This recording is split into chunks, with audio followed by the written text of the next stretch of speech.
पिछले 4 साल जिस तजुर्बे के तहत खान साहब की हुकूमत लाई गई और जो 4 साल जो हम साथी उनके साथ थे, 2 वाक़े मैं 3 बताता हूँ। एक दिन ऐसे हुआ कि जी हमें बजट का साल था, 20 गालिबन 20 था मेरे ख्याल, 19 या 20, तो हमें इत्तला मिली प्राइम मिनिस्टर साहब से कि जी आपने खाने पे भी आने और मीटिंग भी है, खाना भी है, और दूसरे दिन बजट था। तो हम 2 दिन पहले कहीं और कमिट कर बैठे थे, बाप पार्टी और कुछ हमारे MQM के साथी भी थे, बाकी साथी भी थे, दावतनामा चौधरी शुजात साहब के पास गए। हम प्राइम मिनिस्टर साहब को, इमरान खान प्राइम मिनिस्टर से मिलने गए, तो उन्होंने कहा इसके बाद खाना खाना। तो हमने कहा जी खाना हमारा कहीं और है, मीटिंग हम आपके साथ करते हैं, खाना। तो उन पर उनको इतराज़ लगा। कुछ और साथियों ने कहा कि जी प्राइम मिनिस्टर का खाना नहीं खाएंगे। मैंने कहा जी हम बलोच हैं सारे, हम इलाके वाले, हमारी कमिटमेंट होती है खाना खाने हम वहीं पे जाएंगे। तो हमें थोड़ा मसला हो गया कि हमारे 4 मेंबर तो हम फारिग थे, हमारी कैबिनेट मेंबर भी थी, कैबिनेट में भी थी जुबैदा जाल साहबा। तो उसने हमारी तरफ देखा, उन्होंने उम्मीद रखी कि जी वो कैबिनेट की है, वो यहाँ पे बैठ जाएंगी, तो वो भी उठ के खड़ी हो गई। उस दिन के बाद मैं इनकी एक्स्ट्रा इज्जत करता हूँ। उन्होंने कहा जी हम अपनी पार्टी के साथ जाएंगे, ये प्राइम मिनिस्टर को हमारी सिटिंग कैबिनेट की मिनिस्टर कहती है। ये तो बात, असल बात यह कि जब हम रास्ते में निकले तो मुझे फ़ोन आना शुरू हो गया कि जी आपने खाने पे नहीं जाना। मैंने कहा जी ब्रिगेडियर ने किया था, और कुछ बताऊं? अल्लाह उसकी मग़फ़िरत करे। तो मैं चुप रहा। मैंने कहा यार अभी अगर साथियों को बताऊंगा तो खाने का भी मज़ा नहीं आएगा, परेशान हो जाएंगे हम।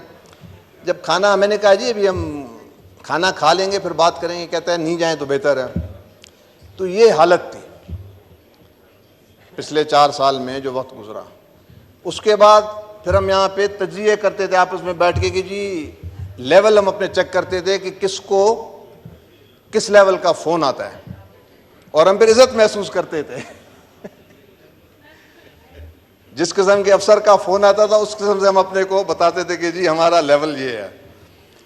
तो पिछले 4 साल इमरान खान आज सियासत की और जमहूरियत की बात करता है, जहाँ उसको फॉलो करने वाले, अल्लाह उनको भी हिदायत करे, कौन सी जमहूरियत थी, कौन सा निज़ाम था।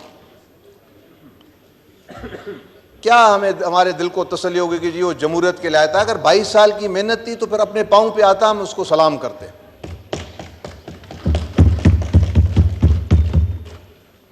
आज उसको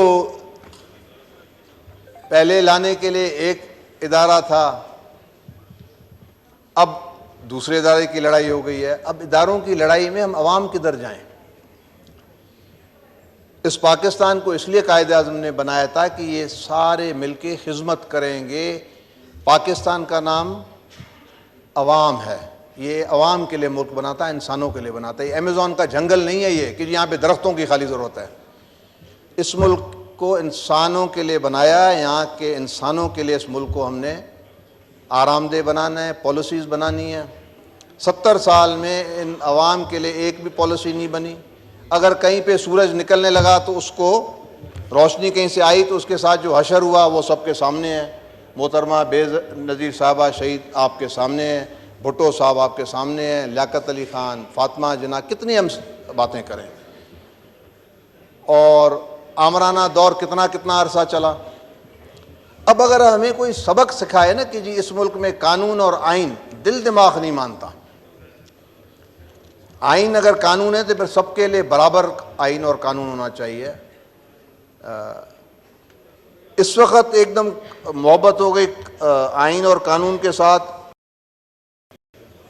एक सिंपल रिक्वेस्ट थी इनकी कि जी आप, बड़ा अहम इशू है मुल्क का, 2-3 चीज़ें सामने आ रही हैं। सिक्योरिटी का इशू है, सेंसस हो रहे हैं।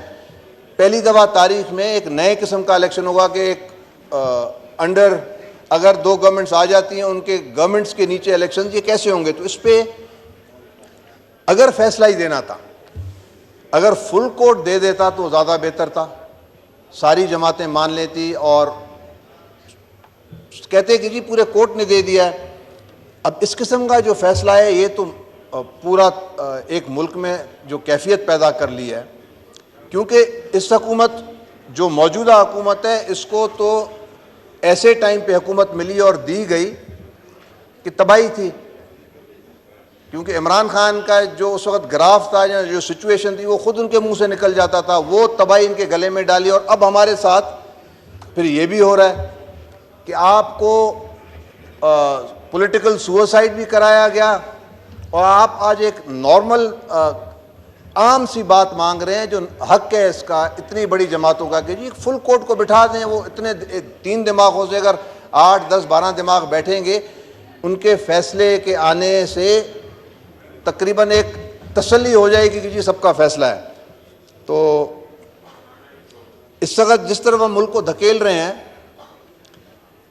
इदारों का तसादुम, जहाँ इस वक्त ये टक्कर अगर आगे बढ़ जाए, खुदा न खास्ता फाइनेंशियल इशू बन जाए, सिक्योरिटी मुहैया ना हो, तो इलेक्शन कैसे होंगे? ये एक नई टक्कर शुरू हो जाएगी। जी जनाब। तो मगसी साहब, ये कुछ अर्ज़ मैंने आपके सामने करना था। जो ज़्यादतियाँ हुई हैं इस मुल्क में, हम जो छोटे सूबों वाले हैं, कल भी हमारे भाई ने बताया कि जी पंजाब के मामले में हर हमेशा एक फ़र्क रवैया रहा है, बाकी सूबों के मामले में फ़र्क रवैया रहा है। बेनज़ीर साहबा का इतना बड़ा हादसा हुआ तो ये इलेक्शन पीछे हो गए थे ना, कोई क़यामत तो नहीं आई थी। 90 रोज़ का टारगेट तो वैसे ही वो गुजर गया है। अब इस पे ज़िद करना, 90 रोज़ की रट, तो मुझे तो समझ नहीं आती कि ये तो इस लेवल पे ऐसे लग रहा है कि बाकायदा पार्टी बन गई है। अब जब इदारे भी पार्टी बन जाएं तो फिर जहाँ नया एक आइन का कानून पास कर देते हैं, इदारों को बांट देते हैं, उनको भी एक पार्टी टिकट दे देते हैं और नाम दे देते हैं कि कौन किसकी पार्टी, कौन किसकी पार्टी है। ये तो उस तरफ हम जा रहे हैं। तो हमें इससे अभी निकलना पड़ेगा। और इस हाउस, पहली दफ़ा इस हाउस को मौका मिला है कि ये अब एक फ़ैसला करे और एक ऐसा मैसेज अवाम को दे, दानिशमंदाना फ़ैसला होना चाहिए। ये आजमाइश में है, इनके ऊपर अभी एक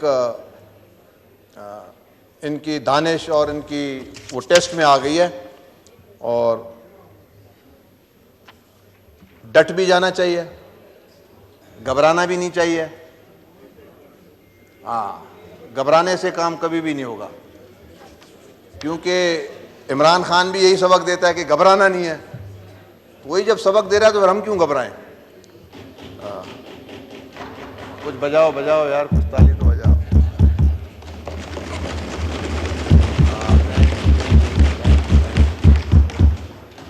तो सबसे जो